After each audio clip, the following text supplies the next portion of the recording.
Hi all, welcome back to my channel Unikids. ഇന്ന് ഞാൻ ഏത് റെസിപ്പി ആയിട്ടാണ് വന്നതെന്ന് നിങ്ങൾക്ക് തമ്പനയിൽ കണ്ടപ്പോൾ തന്നെ ഒരു ഐഡിയ കിട്ടിയിട്ടുണ്ടാവും അല്ലേ. ഇപ്പോഴത്തെ ഇൻസ്റ്റഗ്രാമിൽ ഭയങ്കര ട്രെൻഡിങ് ആയിട്ടുള്ള നമ്മുടെ ഐസ്ക്രീം പുട്ടിൻ്റെ റെസിപ്പി ആയിട്ടാണ് ഞാൻ വന്നിട്ടുള്ളത്. സംഭവം ഭയങ്കര സിമ്പിളാണ്, എല്ലാവർക്കും ട്രൈ ചെയ്ത് നോക്കാൻ പറ്റുന്നതേ ഉള്ളൂ. നമുക്ക് വീട്ടിൽ തന്നെ ഈസി ആയിട്ട് ഉണ്ടാക്കാൻ പറ്റുന്ന, പ്രത്യേകിച്ച് ഒരു പണിയും ഇല്ലാത്തൊരു ഡെസേർട്ടാണ് കേട്ടോ. അപ്പോൾ നമുക്കിത് എങ്ങനെയാണ് ഉണ്ടാക്കിയെടുക്കാൻ നോക്കാം. അതിനുമ്പോൾ നിങ്ങൾ ആദ്യമായിട്ടാണ് ഈ ചാനൽ കാണുന്നുണ്ടെങ്കിൽ സബ്സ്ക്രൈബ് ചെയ്യാൻ ആരും മറക്കരുത് കേട്ടോ. അപ്പോൾ നമുക്ക് വേഗം തന്നെ വീഡിയോയിലേക്ക് പോവാം. അപ്പോൾ ഞാനിവിടെ 4 ഫ്ലേവറിലുള്ള ഐസ്ക്രീമാണ് കേട്ടോ എടുത്തിട്ടുള്ളത്. ഫസ്റ്റ് ഉള്ളത് ഇതേപോലെ ഒരു കേസർ പിസ്ത, പിന്നെ ഒരു ബട്ടർ സ്കോച്ചിൻ്റെ ഒരു എസൻസ്, ഒരു ഐസ്ക്രീം, അതേപോലെ ഒരു ബ്ലാക്ക് കറൻറ്റിൻ്റെ ഒരു ഐസ്ക്രീം, ഒരു നോർമൽ വാനില, അങ്ങനെ 4 ഫ്ലേവറിലുള്ള ഐസ്ക്രീമാണ് കേട്ടോ എടുത്തിട്ടുള്ളത്. അപ്പോൾ ആ ചെറിയ ബോക്സ് 40 രൂപയുടെ ഒരു ബോക്സാണ് കേട്ടോ. ആ 4 വാനില ഒരു 45 രൂപയുടെ ഒരു ബോക്സുമാണ് കേട്ടോ. അപ്പോൾ ഇത് 4 ഫ്ലേവറാണ് ഞാൻ എടുത്തിട്ടുള്ളത്. ഇനി നിങ്ങൾക്ക് വേണമെന്നുണ്ടെങ്കിൽ വാനിലയുടെ ഒരു ഫുൾ ഐസ്ക്രീം വാങ്ങിയിട്ട് നമ്മുടെ അല്ലാത്ത ഓരോന്നിൻ്റെ എസൻസ് ഉണ്ടാവുമല്ലോ, സ്ട്രോബെറി പിസ്ത എന്ന് പറഞ്ഞിട്ടുള്ള അത് എസൻസ് മിക്സ് ചെയ്തിട്ട് അങ്ങനെയും ചെയ്യാം കേട്ടോ. അതിനും കുഴപ്പമൊന്നുമില്ല. അപ്പോൾ ഇത് കുറച്ചും കൂടെ എളുപ്പമായിക്കോട്ടെ എന്ന് വെച്ചിട്ടാണ് ഞാൻ ഈ ഒരു രീതിയിൽ ചെയ്ത് കാണിച്ചിട്ടുള്ളത് കേട്ടോ.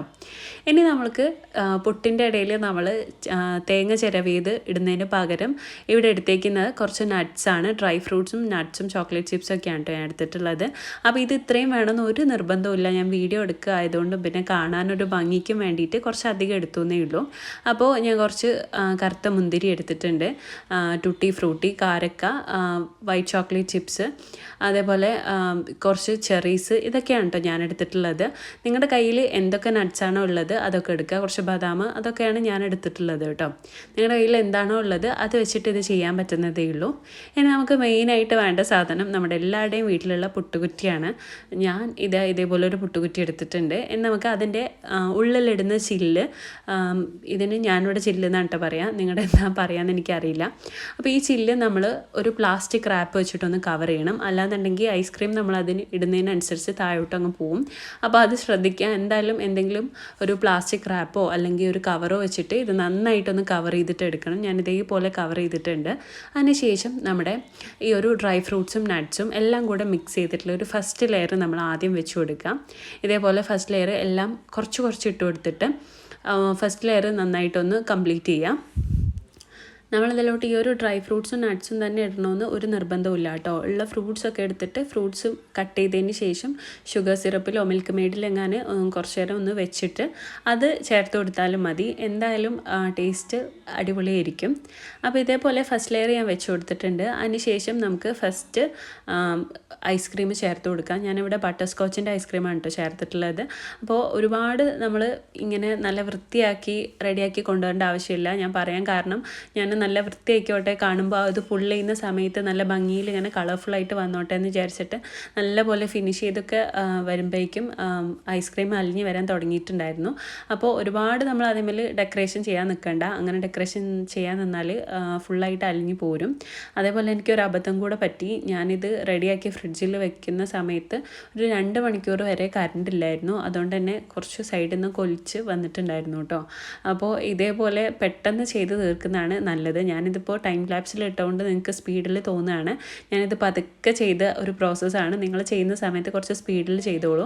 അതാണ് സമയത്ത് നിങ്ങൾക്ക് കറക്റ്റ് പുള്ളി ചെയ്യുന്ന സമയത്ത് ഓരോന്നും ഓരോ കളറിൽ നല്ല ഭംഗിയിൽ തന്നെ കിട്ടും കേട്ടോ. അപ്പോൾ ഫസ്റ്റ് ലെയർ ഞാൻ ബട്ടർ സ്കോച്ച് വെച്ചിട്ട് കവർ ചെയ്ത് കൊടുത്തിട്ടുണ്ട്. ഒരു 2-3 സ്കൂപ്പ് നിങ്ങൾ ഇട്ട് കൊടുക്കുന്ന സമയത്ത് നിങ്ങൾക്ക് തന്നെ മനസ്സിലാവും എത്രത്തോളം വേണമെന്ന്. നിങ്ങളുടെ കയ്യിൽ എത്രത്തോളം ഐസ്ക്രീം ഉണ്ടോ അതിനനുസരിച്ച് ഓരോ ലെവലും ഓരോ പാർട്ടും ലെവൽ ചെയ്തിട്ട് എടുക്കുക കേട്ടോ. അപ്പോൾ രണ്ടാമത്തെ ലെയറിനായിട്ട് ഞാൻ കുറച്ച് ഡ്രൈ ഫ്രൂട്ട്സും നട്ട്സും ലെയേഴ്സും ഒക്കെ എടുത്തിട്ടുണ്ട്. ഇനി ഞാൻ അതിലോട്ട് ചേർത്ത് കൊടുക്കുന്നത് ബ്ലാക്ക് കറൻറ്റ് ഐസ്ക്രീമാണ്. അപ്പോൾ അതും നേരത്തെ ചെയ്ത പോലെ തന്നെ 2-3 ലെയറാക്കിയിട്ട് 2-3 സ്കൂപ്പ് എടുത്തിട്ട് ഒന്ന് വൃത്തിയിൽ ലെയർ ചെയ്ത് കൊടുത്ത് നമുക്കൊന്ന് സെറ്റ് ചെയ്തിട്ട് എടുക്കാം. അപ്പോൾ ഞാൻ രണ്ടാമത്തെ ലെയറും ഞാൻ കംപ്ലീറ്റ് ആയിട്ട് ചെയ്ത് അതിൻ്റെ മുകളിൽ ഡ്രൈ ഫ്രൂട്ട്സും നട്ട്സും ഒക്കെ ചേർത്ത് കൊടുത്തിട്ട് അടുത്ത ഐസ്ക്രീം ഞാൻ ചേർക്കുന്നത് നോർമൽ നമ്മുടെ വാനില വാനിലയുടെ ഐസ്ക്രീമാണ് കേട്ടോ. അതൊരു ലെയർ ചേർത്ത് ഇതേ സെയിം പ്രോസസ്സ് തന്നെ ചെയ്യുക. അതിൻ്റെ അടുക്ക് നിങ്ങൾക്ക് വേണമെന്നുണ്ടെങ്കിൽ ഹണി ഒഴിച്ച് കൊടുക്കുക കേട്ടോ. ഞാൻ കുറച്ച് ലെയേഴ്സിൽ ഹണി ഒഴിച്ച് കൊടുത്തിട്ടുണ്ട്. കയ്യിലുണ്ടെങ്കിൽ ചേർത്താൽ മതി, നിർബന്ധമൊന്നുമില്ല കേട്ടോ. ഇതേപോലെ ചേർത്തതിന് ശേഷം അടുത്ത ലെയർ വരുന്നത് ഞാൻ കേസർ പിസ്തയാണ് കൊടുത്തിട്ടുണ്ടായിരുന്നത്. അപ്പോൾ ഏതാണോ നിങ്ങളുടെ കയ്യിലുള്ള ഐസ്ക്രീം അതിനനുസരിച്ച് ലെയർ ചെയ്യുക. കുറേ ഐസ്ക്രീം ഉണ്ടെങ്കിൽ നല്ല ഭംഗിയുണ്ടാവും. അതിങ്ങനെ പുള്ളി ചെയ്യുന്ന സമയത്ത് ചെറിയ ചെറിയ ലെയറാക്കി കൊടുത്തു കഴിഞ്ഞാൽ നല്ല ഭംഗിയുണ്ടാവും കാണുന്ന സമയത്ത്. എൻ്റെ കയ്യിൽ ഇപ്പോൾ ഈ ഒരു 4 ഐസ്ക്രീം വെച്ചിട്ട് ഞാൻ അങ്ങോട്ടും ഇങ്ങോട്ടും ചെയ്ത് ലെയർ കംപ്ലീറ്റ് ചെയ്തതാണ് കേട്ടോ. അപ്പോൾ ഞാൻ വാനിലയും കേസർ പിസ്തയും ഒക്കെ കഴിഞ്ഞു. ഇനി കുറച്ചും കൂടെ ബ്ലാക്ക് കറൻറ്റും അതേപോലെ കുറച്ച് ബട്ടർ സ്കോച്ചും കൂടെ ചേർത്ത് കൊടുത്ത് ഞാൻ ലാസ്റ്റായിട്ട് ഈ ഒരു പുട്ടുകുറ്റി കംപ്ലീറ്റ് ചെയ്യാണ്. ഫുള്ളായിട്ട് ചെയ്ത് കൊടുത്തിട്ടുണ്ട്. ഫുള്ളായിട്ട് ചെയ്തതിന് ശേഷം അതിൻ്റെ മുകളിൽ കുറച്ചും കൂടെ നമ്മുടെ ഡ്രൈ ഫ്രൂട്ട്സും നട്ട്സും ചോക്ലേറ്റ് ചിപ്സും എല്ലാം കൂടെ ചേർത്ത് കൊടുത്തിട്ട് നമുക്കിതൊന്ന് കവർ ചെയ്ത് വെക്കണം. അപ്പോൾ ഞാൻ ഇതേപോലെ ഒരു പ്ലാസ്റ്റിക് റാപ്പ് വെച്ചിട്ട് ഒന്ന് നല്ലപോലെ കവർ ചെയ്തിട്ടുണ്ട്. ഇനി ഇതൊരു 5 മണിക്കൂർ നമുക്ക് ഒന്ന് ഫ്രീസറിൽ നല്ല പോലെ തണുക്കാൻ വേണ്ടിയിട്ട് വെക്കണം. ഇതിപ്പോൾ 5 മണിക്കൂർ കഴിഞ്ഞിട്ടുണ്ട്. നമ്മുടെ ഐസ്ക്രീമൊക്കെ നല്ലപോലെ സെറ്റായി കിട്ടിയിട്ടുണ്ട്. ഞാൻ ആദ്യം പറഞ്ഞ പോലെ കറണ്ട് പോയ കാരണം കുറച്ച് ഐസ്ക്രീം ഒലിച്ചു പോയിട്ടുണ്ട്. അതാണ് കേട്ടോ കുറച്ച് താഴ്ന്ന് കിടക്കുന്നത്.